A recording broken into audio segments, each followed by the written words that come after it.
Masuknya Islam ke Sevilla merupakan bagian dari penaklukan Muslim di semenanjung Iberia, Al-Andalus, yang dimulai pada awal abad ke-8 Masehi.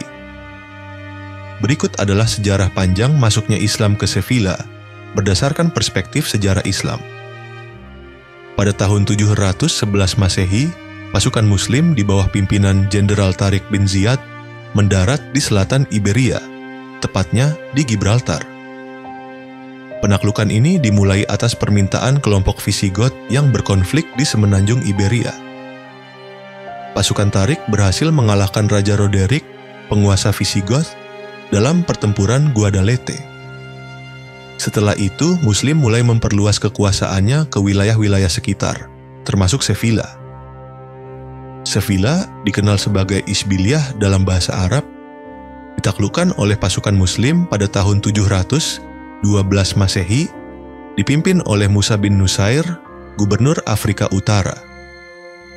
Kota ini pada awalnya menjadi salah satu benteng penting bangsa Visigoth, tetapi berhasil diambil alih tanpa perlawanan besar setelah jatuhnya Toledo, ibu kota Visigoth. Sevilla menjadi pusat administrasi penting bagi pemerintahan Muslim di wilayah Al-Andalus karena lokasinya yang strategis di Sungai Guadalquivir yang memungkinkan akses perdagangan dan penghubung ke Laut Mediterania. Selama pemerintahan Umayyah di Al-Andalus, abad ke-8 hingga ke-10, Sevilla berkembang pesat sebagai pusat budaya, ilmu pengetahuan, dan perdagangan. Kota ini menjadi tempat berkumpulnya ulama, ilmuwan, dan seniman. Beberapa pencapaian penting pada masa ini meliputi pembangunan infrastruktur, Muslim membangun masjid, pasar, dan sistem irigasi di Sevilla. Pertukaran budaya, Sevilla menjadi pusat pertukaran budaya antara dunia Islam dan Eropa, dengan kontribusi besar dalam bidang sains, filsafat, dan seni. Produksi pertanian dan perdagangan, Sevilla dikenal sebagai penghasil utama zaitun, anggur, dan sutra. Setelah runtuhnya kekhalifahan Umayyah di Cordoba pada abad ke-19, Sevilla menjadi bagian dari kerajaan-kerajaan kecil yang dikenal sebagai Taifa. Pada masa ini, kota tersebut mengalami dinamika politik yang rumit, tetapi tetap menjadi pusat penting di Al-Andalus. Pada abad ke-12, dinasti Almohad dari Afrika Utara menguasai Sevilla dan menjadikannya ibu kota mereka. Selama masa ini, banyak proyek monumental dilaksanakan, termasuk pembangunan Menara Giralda, yang awalnya adalah menara masjid utama Sevilla. Pada tahun 1248, Sevilla jatuh ke tangan Raja Ferdinand III dari Kastilia setelah pengepungan yang panjang. Peristiwa ini menandai akhir kekuasaan Muslim di kota tersebut. Sebagian besar penduduk Muslim Sevilla diusir atau dipaksa masuk Kristen. Masjid-masjid utama diubah menjadi gereja, termasuk Masjid Agung Sevilla yang diubah menjadi Katedral Sevilla. Meskipun kekuasaan Islam di Sevilla berakhir, warisan budaya dan arsitektur Islam tetap bertahan hingga saat ini, seperti Menara Giralda yang sekarang menjadi bagian dari Katedral Sevilla, Alcazar Sevilla, istana bergaya Mudéjar yang mencerminkan perpaduan budaya Islam dan Kristen. Sejarah panjang Islam di Sevilla menunjukkan pengaruh besar peradaban Islam dalam membentuk identitas kota ini, terutama dalam bidang arsitektur, seni, dan ilmu pengetahuan. Sejarah Sevilla sebelum Islam dalam perspektif Islam sering kali diceritakan dengan menyoroti konteks bagaimana kota ini berada di bawah pengaruh peradaban sebelumnya sebelum penaklukan oleh pasukan Muslim pada awal abad ke-8.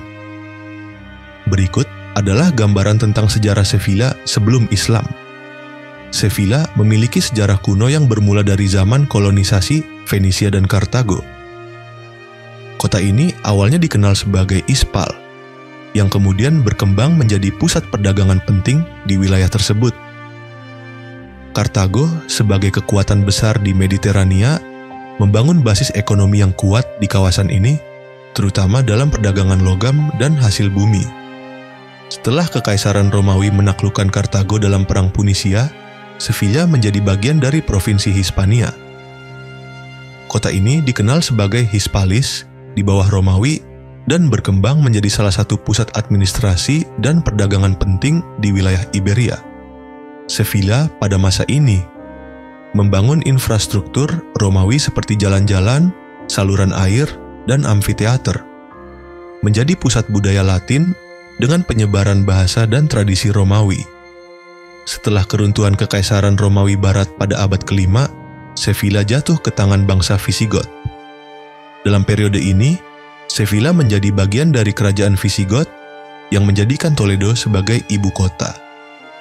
Bangsa Visigoth adalah penganut kekristenan Arian sebelum akhirnya banyak dari mereka beralih ke kekristenan Katolik. Dalam perspektif Islam, periode ini sering digambarkan sebagai zaman kesesatan atau jahiliyah, di mana masyarakat di bawah kekuasaan Visigoth dianggap tidak mengenal agama tauhid yang murni. Hal ini sesuai dengan pandangan dunia Islam yang menilai agama-agama pra-Islam sebagai kurang sempurna dibandingkan Islam. Menjelang penaklukan Muslim, kerajaan Visigoth di Iberia mengalami berbagai konflik internal seperti perebutan kekuasaan dan pemberontakan lokal. Kota Sevilla, meskipun tetap menjadi pusat penting, berada dalam kondisi yang kurang stabil. Konflik ini menjadi salah satu faktor yang mempermudah pasukan Muslim dalam menaklukkan wilayah tersebut pada abad ke-8. Dalam tradisi Islam, sejarah sebelum kedatangan Islam sering dipandang sebagai fase yang mempersiapkan jalan bagi hadirnya Islam.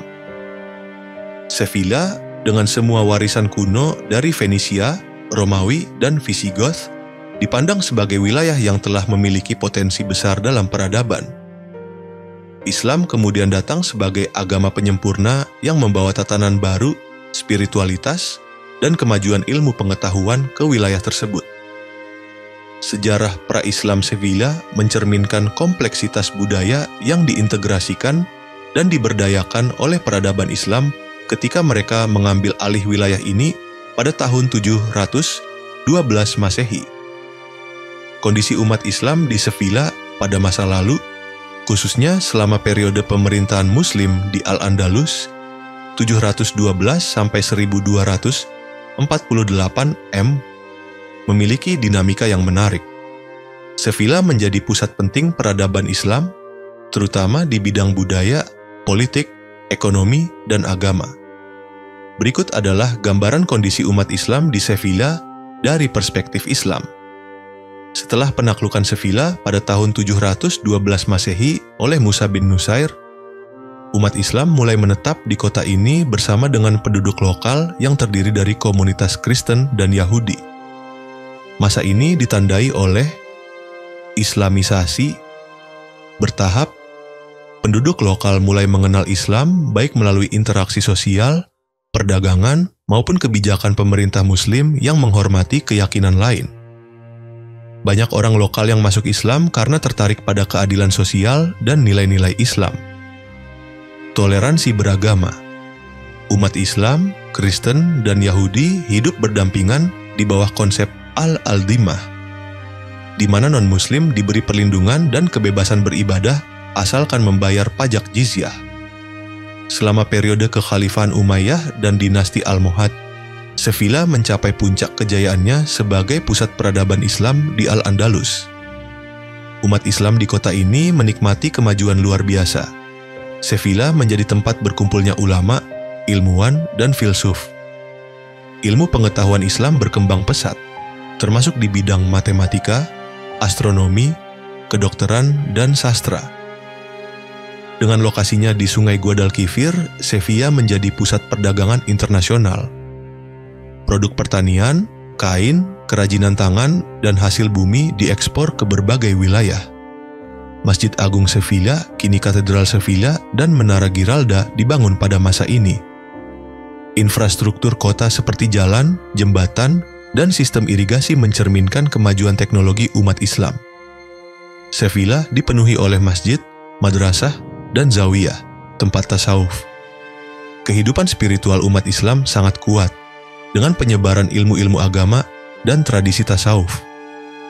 Menjelang abad ke-13, kondisi umat Islam di Sevilla mulai menghadapi tantangan berat akibat Perang Salib dan Rekonkista semakin intensif, dengan kekuatan Kristen dari utara Spanyol terus menekan wilayah Al-Andalus. Kekalahan besar Almohad di pertempuran Las Navas de Tolosa melemahkan kontrol Muslim di Sevilla dan kota-kota lainnya. Pergeseran kekuasaan antar dinasti Muslim dan konflik internal menyebabkan perpecahan politik yang memperlemah posisi umat Islam. Pada tahun 1248, Sevilla jatuh ke tangan Raja Ferdinand ketiga dari Kastilia setelah pengepungan yang panjang. Dampaknya bagi umat Islam sangat besar. Pengusiran dan pemaksaan konversi. Sebagian besar umat Islam diusir dari Sevilla atau dipaksa memeluk agama Kristen. Mereka yang tetap tinggal sering menghadapi diskriminasi dan tekanan. Hilangnya institusi Islam, masjid-masjid diubah menjadi gereja, termasuk Masjid Agung Sevilla yang diubah menjadi Katedral Sevilla. Pusat pendidikan Islam pun ditutup. Diaspora Muslim. Banyak umat Islam Sevilla yang melarikan diri ke Granada, satu-satunya wilayah Muslim yang tersisa di Iberia atau kembali ke Afrika Utara. Meskipun kekuasaan Islam di Sevilla berakhir, warisan umat Islam tetap hidup dalam bentuk arsitektur, seni, dan pengaruh budaya. Menara Giralda, simbol kejayaan Islam di Sevilla. Alcazar Sevilla, istana yang mencerminkan keindahan seni Islam. Sistem pertanian. Teknik irigasi dan agrikultur yang diperkenalkan oleh umat Islam masih digunakan hingga lama setelahnya. Kondisi umat Islam di Sevilla pada masa lalu mencerminkan perjalanan penuh prestasi dan ujian. Dari masa keemasan hingga kejatuhan, umat Islam di Sevilla berperan besar dalam menciptakan peradaban yang meninggalkan jejak abadi di sejarah kota tersebut. Kebijakan para pemimpin Islam di Sevilla mencerminkan prinsip-prinsip keadilan, kesejahteraan, dan kemajuan yang diajarkan dalam Islam. Pemimpin Muslim, baik dari masa kekhalifahan Umayyah di Al-Andalus, dinasti-dinasti Taifa, maupun dinasti Almohad, mengambil langkah-langkah strategis untuk memperkuat Sevilla sebagai pusat peradaban. Berikut adalah kebijakan utama para pemimpin Islam di Sevilla dalam perspektif al-I. Para pemimpin Muslim menerapkan hukum Islam sebagai landasan pemerintahan dengan pengadilan, qadhi, yang mengatur masalah hukum pidana, perdata, dan keluarga.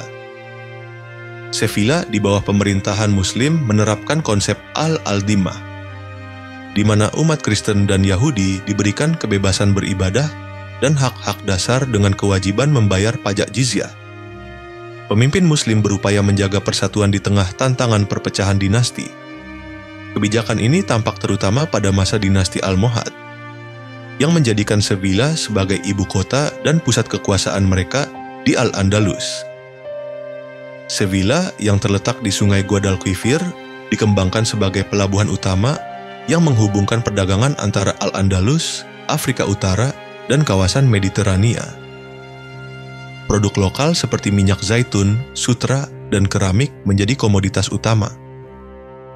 Para pemimpin Muslim memberlakukan sistem perpajakan yang adil berdasarkan hukum Islam, seperti zakat untuk umat Islam dan jizyah untuk non-Muslim, guna membiayai pembangunan kota dan membantu fakir miskin. Sistem irigasi yang canggih diperkenalkan untuk meningkatkan hasil panen. Sevilla menjadi produsen utama gandum, zaitun, dan buah-buahan. Pemimpin Muslim membangun masjid, madrasah, pasar, jembatan, dan jalan raya. Infrastruktur ini tidak hanya meningkatkan kesejahteraan umat Islam, tetapi juga masyarakat non-Muslim. Sevilla menjadi pusat pendidikan dan penelitian. Pemimpin Muslim mendukung perkembangan ilmu pengetahuan dalam berbagai bidang seperti matematika, astronomi, kedokteran, dan filsafat. Banyak madrasah didirikan untuk mengajarkan Al-Quran, hadis, fikih, dan tasawuf. Sevilla juga menjadi tempat lahirnya beberapa ulama terkenal. Para pemimpin Muslim memperkuat pertahanan Sevilla dengan membangun benteng dan tembok kota untuk melindunginya dari serangan eksternal, terutama dari kerajaan Kristen di utara. Sevilla menjadi salah satu pusat angkatan laut Muslim di Al-Andalus, dengan pelabuhan strategis untuk mempertahankan wilayah dari ancaman maritim. Kebijakan dakwah dilakukan melalui interaksi sosial, perdagangan, dan contoh akhlak pemimpin serta masyarakat Muslim. Pembangunan Masjid Agung Sevilla. Masjid ini dibangun pada masa dinasti Almohad dan menjadi simbol kejayaan Islam di Sevilla. Menara Giralda, bagian dari masjid ini, merupakan salah satu mahakarya arsitektur Islam. Peningkatan seni dan budaya, seni kaligrafi, musik Andalusia, dan karya sastra Islam didukung oleh para pemimpin. Sevilla menjadi salah satu pusat kebudayaan Islam yang terkemuka di Al-Andalus. Hidup berdampingan, para pemimpin Muslim di Sevilla mempraktikkan toleransi beragama. Umat Kristen dan Yahudi diintegrasikan dalam kehidupan sosial, ekonomi, dan politik, menciptakan masyarakat multikultural yang harmonis. Pemberdayaan non-Muslim. Banyak non-Muslim yang bekerja sebagai pejabat, ilmuwan, dan seniman di bawah pemerintahan Muslim. Beberapa Ruhantas. Contoh pemimpin dan kebijakan mereka: 1. Musa bin Nusair memimpin penaklukan Sevilla dan memastikan transisi kekuasaan secara damai dengan memberikan perlindungan kepada penduduk lokal. 2. Dinasti Almohad memindahkan ibu kota mereka ke Sevilla, melaksanakan proyek besar seperti pembangunan Masjid Agung dan Menara Giralda, memperkuat pendidikan dan mempromosikan seni Islam. Kebijakan para pemimpin Islam di Sevilla mencerminkan prinsip keadilan, kemakmuran, dan toleransi yang merupakan inti dari ajaran Islam. Di bawah pemerintahan mereka, Sevilla menjadi salah satu kota paling maju di dunia Islam dengan pengaruhnya yang masih terasa hingga saat ini. Peperangan yang melibatkan umat Islam di Sevilla dalam sejarah Islam dapat dibagi ke dalam beberapa periode penting. Dalam perspektif Islam, perang ini sering dipandang sebagai bagian dari perjuangan mempertahankan keadilan, wilayah, dan nilai-nilai Islam, baik melawan ancaman eksternal maupun konflik internal. Berikut adalah gambaran utama peperangan yang terkait dengan Sevilla. Pemimpin: Musa bin Nusair, gubernur Muslim di Afrika Utara, memimpin pasukan untuk menaklukkan Sevilla setelah keberhasilan Tariq bin Ziyad di wilayah lain di Al-Andalus. Latar belakang: setelah jatuhnya Toledo, Sevilla sebagai salah satu kota penting kerajaan Visigoth menjadi target berikutnya. Strategi: pasukan Muslim menggunakan pendekatan diplomasi dan pertempuran yang terorganisir. Banyak wilayah di sekitar Sevilla menyerah tanpa perlawanan besar.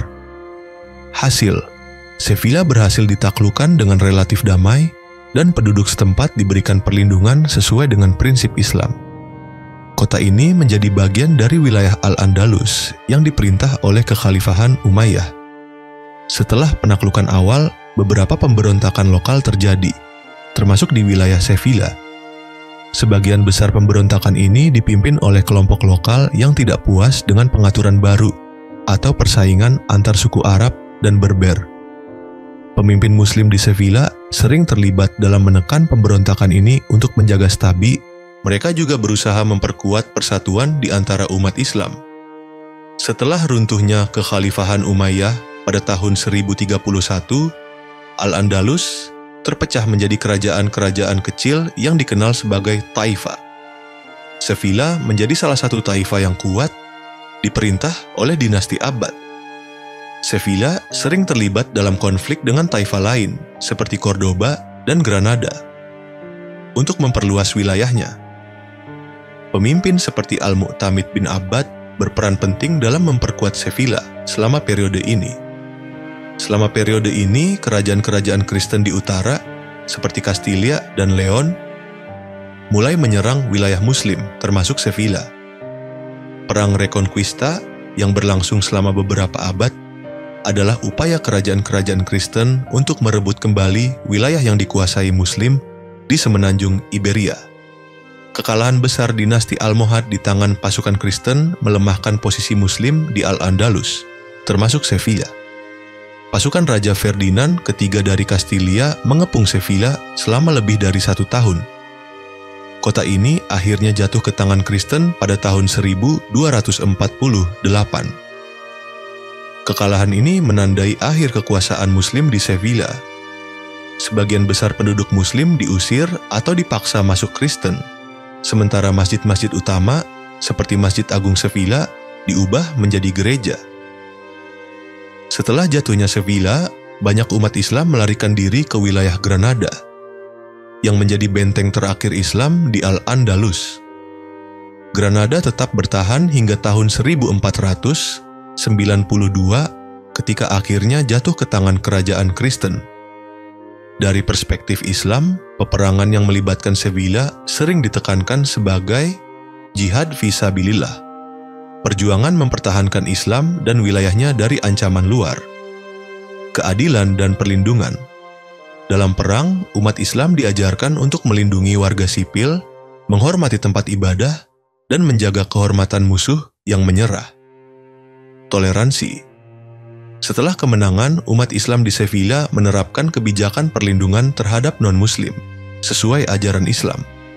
Peperangan umat Islam di Sevilla mencerminkan perjuangan mereka untuk mempertahankan wilayah, menyebarkan nilai-nilai Islam, dan menghadapi tantangan dari musuh eksternal maupun konflik internal. Meskipun Sevilla akhirnya jatuh ke tangan Kristen, warisan peradaban Islam di kota ini tetap abadi, baik dalam arsitektur maupun pengaruh budaya yang mendalam.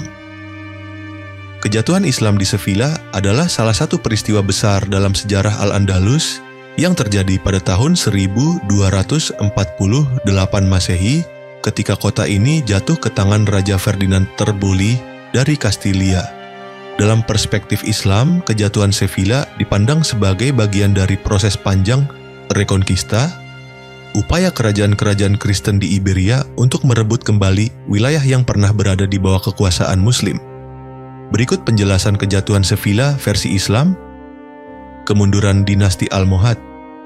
Pada abad ke-12, dinasti Almohad mengambil alih Sevilla dan menjadikannya sebagai salah satu pusat kekuasaan mereka.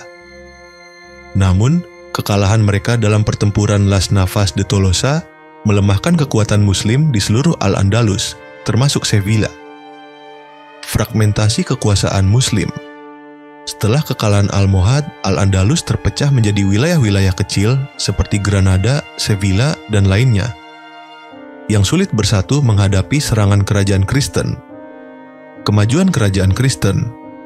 Raja Ferdinand III dari Kastilia, dengan dukungan militer yang besar, mulai memperluas wilayahnya ke selatan dengan tujuan menaklukkan Sevilla, yang saat itu adalah salah satu kota Muslim terbesar di Al-Andalus. Pengepungan Sevilla berlangsung selama lebih dari 15 bulan, menjadikannya salah satu pengepungan terpanjang dalam sejarah Reconquista. Pasukan Kristen menggunakan strategi blokade untuk memutus jalur suplai makanan dan bantuan ke kota. Umat Islam di Sevilla, dipimpin oleh wali kota Muslim setempat, melakukan perlawanan yang gigih. Namun, kekurangan pasokan makanan dan bantuan dari wilayah Muslim lain melemahkan mereka. Dinasti Nasrid di Granada, yang menjadi kekuatan Muslim terakhir di Iberia, tidak dapat memberikan bantuan yang signifikan karena mereka lebih fokus mempertahankan wilayah mereka sendiri. Pada 23 November 1248, Sevilla akhirnya menyerah kepada pasukan Raja Ferdinand ketiga setelah pengepungan yang panjang dan melelahkan. Penduduk Muslim diizinkan meninggalkan kota dengan membawa harta benda mereka. Namun, sebagian besar dari mereka akhirnya diusir atau dipaksa masuk Kristen. Setelah jatuhnya Sevilla, Masjid Agung Sevilla diubah menjadi katedral, dan simbol-simbol Islam lainnya dihancurkan atau digantikan dengan simbol Kristen. Sebagian besar penduduk Muslim Sevilla melarikan diri ke wilayah selatan seperti Granada atau ke Afrika Utara. Mereka yang tetap tinggal sering dipaksa meninggalkan agama Islam atau hidup sebagai Muslim secara diam-diam. Morisco. Sevilla sebelumnya adalah salah satu pusat intelektual dan budaya Islam di Al-Andalus. Kejatuhan ini menyebabkan hilangnya institusi-institusi keilmuan Islam di kota tersebut. Kejatuhan Sevilla menjadi pukulan besar bagi umat Islam di Al-Andalus yang merasa semakin terdesak oleh kekuatan Kristen. Dalam pandangan Islam, kejatuhan Sevilla sering dipahami melalui beberapa sudut pandang. 1. Peringatan akan perpecahan umat Islam di Al-Andalus pada masa itu terpecah dalam banyak dinasti kecil yang saling bersaing, seperti Taifah dan Almohad. Ketidakmampuan untuk bersatu dianggap sebagai salah satu penyebab utama kejatuhan Sevilla. 2. Hikmah dan takdir Allah. Kejatuhan Sevilla dilihat sebagai ujian dari Allah untuk umat Islam. Dalam ajaran Islam, kekalahan tidak hanya dipandang sebagai kegagalan militer, tetapi juga sebagai refleksi kelemahan moral dan spiritual yang membutuhkan introspeksi. 3. Tanda kemunduran peradaban Islam di Al-Andalus. Jatuhan Sevilla adalah salah satu langkah akhir dalam proses panjang Reconquista. Meskipun Granada bertahan hingga 1492, kejatuhan Sevilla menandai akhir dari dominasi Islam di sebagian besar Iberia. Kejatuhan Sevilla menunjukkan bahwa perpecahan politik di kalangan umat Islam dapat menjadi penyebab utama kehancuran. Meskipun kekuasaan Islam di Sevilla berakhir, warisan budaya, seni, dan arsitektur Islam tetap bertahan dan menjadi bagian penting dari identitas Sevilla hingga hari ini.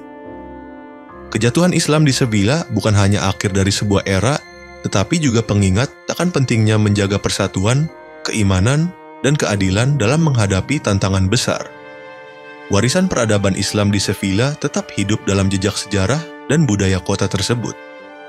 Pandangan ilmuwan Muslim dan ulama Islam tentang pembantaian atau pengusiran umat Islam di Sevilla mencerminkan keprihatinan mendalam terhadap penderitaan umat dan menyampaikan pesan moral serta pelajaran dari peristiwa tersebut. Dalam perspektif Islam, peristiwa ini sering dilihat sebagai akibat dari kelemahan internal umat Islam, pelanggaran terhadap prinsip persatuan, dan tantangan yang dihadapi oleh Muslim minoritas di bawah kekuasaan non-Muslim. Berikut adalah beberapa pandangan umum yang sering diungkapkan oleh para ulama dan ilmuwan Muslim. Banyak ulama Islam menganggap bahwa salah satu penyebab utama kejatuhan Sevilla dan tragedi yang dialami umat Islam adalah perpecahan internal umat Islam di Al-Andalus. Ini termasuk konflik di antara dinasti-dinasti kecil, Taifah, dan kurangnya dukungan bersama terhadap wilayah yang terancam. Ibnu Khaldun, sejarawan Muslim terkenal, menyoroti dalam Muqaddimah bahwa perpecahan politik dan moral sering menjadi penyebab kejatuhan peradaban. Ia melihat kemunduran Al-Andalus sebagai contoh bagaimana umat Islam kehilangan kekuatan karena konflik internal dan kegagalan bersatu melawan ancaman eksternal. Ulama sering mengingatkan bahwa kekalahan umat Islam, termasuk di Sevilla, merupakan ujian dari Allah untuk menguji keimanan dan memberikan pelajaran penting. Ibnu Hazm, keduanya seorang ulama besar dari Cordoba yang hidup sebelum kejatuhan Sevilla, menyebutkan bahwa umat Islam harus selalu mengaitkan kemenangan dan kekalahan dengan kehendak Allah. Dalam pandangannya, setiap musibah adalah kesempatan untuk introspeksi spiritual dan kembali kepada jalan yang lurus. Imam Al-Ghazali, meskipun tidak secara khusus membahas Sevilla, memberikan pandangan umum bahwa kelemahan umat Islam sering disebabkan oleh jauhnya mereka dari ajaran Islam. Ia menekankan pentingnya memperbaiki akhlak individu dan masyarakat untuk membangun kembali kekuatan Islam. Pembantaian atau pengusiran umat Islam dari Sevilla dipandang sebagai tindakan zalim yang dikecam keras oleh ulama Muslim. Pandangan ini diwarnai dengan seruan untuk keadilan dan pembelaan terhadap hak-hak umat Islam. Ibnu Taimiyah, dalam tulisannya tentang jihad dan perlindungan umat Islam, menekankan bahwa umat Islam memiliki kewajiban untuk membantu saudara mereka yang tertindas. Ia sering mengingatkan tentang pentingnya solidaritas Islam dalam menghadapi kezaliman. Al-Maqrizi, seorang sejarawan Muslim dari Mesir, mencatat tragedi yang menimpa umat Islam di berbagai wilayah, termasuk di Al-Andalus, sebagai bukti kezaliman musuh Islam. Ia menyerukan kepada umat Islam untuk belajar dari masa lalu dan memperkuat persatuan serta iman mereka. Setelah jatuhnya Sevilla, banyak Muslim yang dipaksa meninggalkan Islam atau hidup secara diam-diam sebagai Morisco, Muslim yang berpura-pura menjadi Kristen. Ulama Islam menunjukkan simpati mendalam terhadap kondisi ini dan memberikan panduan kepada Muslim minoritas untuk bertahan, sejumlah ulama di Granada dan Afrika Utara mengeluarkan fatwa untuk membimbing umat Islam yang hidup di bawah tekanan agar tetap mempertahankan iman mereka, meskipun secara lahiriah mereka dipaksa mengikuti agama lain. Alwan Syarisi, seorang ulama dari Afrika Utara, menulis fatwa penting tentang kondisi Muslim yang terpaksa hidup di bawah pemerintahan Kristen setelah Reconquista. Ia menekankan pentingnya hijrah bagi mereka yang mampu, tetapi juga memberikan keringanan bagi mereka yang tidak dapat melakukannya. Banyak ulama Muslim menjadikan tragedi Sevilla sebagai bahan refleksi untuk memperkuat umat Islam di masa depan.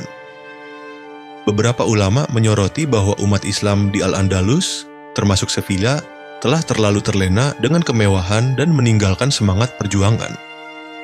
Ini dianggap sebagai salah satu penyebab kelemahan mereka dalam menghadapi serangan Kristen.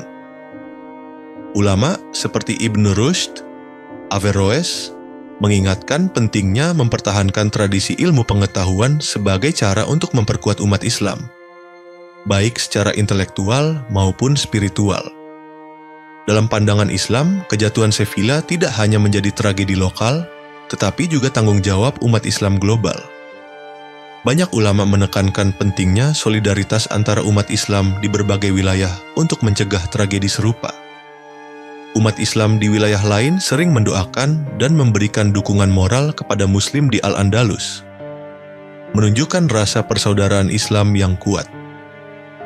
Pandangan ilmuwan Muslim dan ulama Islam terhadap pembantaian umat Islam di Sevilla mencerminkan keprihatinan, introspeksi, dan seruan untuk perbaikan. Mereka melihat tragedi ini sebagai pelajaran penting untuk mempertahankan keimanan, memperkuat persatuan, dan membangun kembali kekuatan umat Islam di masa depan. Sementara pembantaian itu sendiri dikecam sebagai tindakan zalim, hikmah dari peristiwa ini menjadi inspirasi untuk mencegah kejadian serupa di kemudian hari. Pandangan para ilmuwan Muslim dan ulama Islam terkait warisan umat Islam di Sevilla umumnya menyoroti pencapaian besar peradaban Islam di wilayah tersebut serta pelajaran dari kejatuhannya. Sevilla adalah salah satu pusat penting dalam peradaban Islam di Al-Andalus, yang meninggalkan jejak mendalam dalam ilmu pengetahuan, seni, arsitektur, dan budaya. Berikut adalah beberapa pandangan yang sering diungkapkan oleh ulama dan ilmuwan Muslim. Para ulama dan sejarawan Muslim memuji Sevilla sebagai pusat ilmu pengetahuan Islam yang penting. Di era keemasan Islam, Sevilla menjadi rumah bagi ulama terkenal dan ilmuwan yang berkontribusi dalam berbagai disiplin ilmu, seperti kedokteran, astronomi, matematika, dan filsafat. Contoh, para ulama seperti Ibnu Zuhr, Avenzoar, dan Ibnu Rushd, Averroes, sering dikaitkan dengan wilayah Andalusia yang mencakup Sevilla, meskipun aktivitas utama mereka lebih banyak di Cordoba. Sevilla tetap dianggap sebagai bagian dari jaringan intelektual besar Al-Andalus. Ulama Islam memandang arsitektur Sevilla seperti Menara Giralda dan Alcazar sebagai bukti estetika seni Islam yang indah. Meski Giralda kemudian digunakan dalam gereja Kristen, akar desainnya tetap dihormati sebagai warisan Islam. Banyak ulama Islam menekankan bahwa kejatuhan Sevilla menjadi pelajaran penting tentang bahaya perpecahan di kalangan umat Islam. Fragmentasi politik di Al-Andalus dan persaingan antara dinasti Muslim seperti Taifah sering dianggap sebagai faktor utama yang menyebabkan keruntuhan Sevilla. Ayat seperti, "Janganlah kamu berselisih," yang menyebabkan kamu menjadi gentar dan kekuatanmu hilang. Qais Al-Anfal 46 sering dijadikan rujukan dalam pembahasan ini. Dalam pandangan ulama, kejatuhan Sevilla juga dipahami sebagai ujian dari Allah. Peristiwa ini dianggap sebagai pengingat bahwa kejayaan duniawi bersifat sementara dan hanya dapat dipertahankan dengan iman dan amal yang kuat. Ulama memandang Sevilla sebagai model masyarakat multikultural di mana umat Islam, Kristen, dan Yahudi hidup berdampingan selama periode kekuasaan Islam. Kebijakan toleransi yang diterapkan oleh pemimpin Muslim di Sevilla sering dijadikan contoh untuk masyarakat modern. Sumbangan Yahudi dan Kristen, ilmuwan Muslim mengakui bahwa kolaborasi antara Muslim, Yahudi, dan Kristen di Sevilla menghasilkan kemajuan luar biasa dalam sains, filsafat, dan seni. Para ulama mencatat bahwa setelah kejatuhan Sevilla, masjid-masjid diubah menjadi gereja dan institusi pendidikan Islam dihancurkan atau diambil alih. Hal ini dianggap sebagai peringatan bahwa tanpa upaya mempertahankan nilai-nilai Islam, warisan spiritual dan intelektual umat dapat hilang. Masjid Agung Sevilla, transformasi masjid menjadi Katedral Sevilla sering menjadi simbol hilangnya pengaruh Islam di wilayah tersebut. Para ulama sering mengambil inspirasi dari kisah umat Islam di Sevilla yang tetap teguh dalam iman meskipun menghadapi pengusiran dan tekanan setelah kejatuhan kota tersebut. Kisah para Morisco, Muslim yang tetap tinggal di bawah pemerintahan Kristen, dianggap sebagai contoh keteguhan iman dalam menghadapi cobaan. Warisan spiritual Islam di Sevilla termasuk tradisi tasawuf yang tetap memberikan pengaruh besar dalam kehidupan umat Muslim di wilayah tersebut dan sekitarnya. Ilmuwan Muslim sering menyoroti bagaimana warisan keilmuan dari Sevilla dan Al-Andalus secara umum diteruskan ke Eropa melalui penerjemahan karya-karya ilmuwan Muslim ke dalam bahasa Latin. Sevilla menjadi salah satu pintu masuk utama bagi transfer ilmu pengetahuan ini. Sevilla dianggap sebagai simbol betapa besarnya kontribusi Islam terhadap peradaban dunia, baik dalam ilmu pengetahuan, seni, maupun tata kelola masyarakat. Ibnu Khaldun, sejarawan Muslim yang besar, menghubungkan kejatuhan wilayah-wilayah Muslim seperti Sevilla dengan siklus kekuasaan. Ia menyoroti bahwa kemunduran moral, spiritual, dan politik adalah penyebab utama kejatuhan suatu peradaban. Muhammad Iqbal, dalam refleksinya tentang Al-Andalus, termasuk Sevilla, Muhammad Iqbal memandang wilayah ini sebagai bukti kejayaan Islam yang mampu menginspirasi umat Muslim modern untuk bangkit kembali. Pandangan para ilmuwan dan ulama Muslim terhadap warisan Islam di Sevilla penuh apresiasi terhadap pencapaian intelektual, seni, dan spiritual, sekaligus kritis terhadap penyebab kejatuhan. Mereka melihat Sevilla sebagai pengingat akan potensi besar peradaban Islam sekaligus pelajaran tentang pentingnya menjaga iman, persatuan, dan identitas Islam di tengah tantangan zaman.